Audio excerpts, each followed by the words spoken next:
So you're in your RV roasting carrots, when suddenly a light breeze slams the RV's door shut. It may be time to replace the gas piston. Start by measuring the full extended length of your existing piston. Mine is 20 inches long. As for the force, that's going to depend on how the piston is installed and how heavy the door is, but for this horizontally mounted gas piston, 10 pounds should be more than enough. Removing the gas piston is easy enough. Just wedge a flathead screwdriver here, and with a little, or a lot, of wiggling, the retention clip will come off, and the socket comes off the ball joint.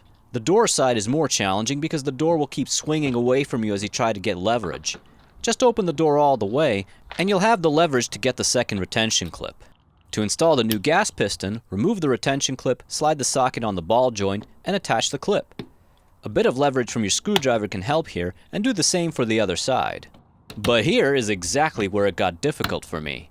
The first piston I ordered from Vapagoo had a shaft diameter so thick that it would rub on the bottom of the door. The next strut I got sent had the wrong strength rating. At 40 pounds, that would have been enough to risk getting KO'd by the door. Finally, I got in a 10-pound strut from JR Products. It had the same shaft diameter as my old one, but as soon as I installed it, it freaking rubbed again. This time, the sockets were too large. Luckily, the sockets can be swapped out, and that's exactly what I did. I used the sockets from the old piston and screwed them on the new piston. With that, a midsummer night's breeze no longer slammed the door shut.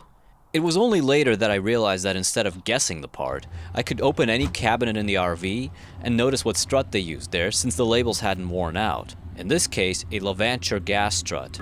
The more you know. Now you can go back to whatever it is you were doing. Until next time, thank you for watching.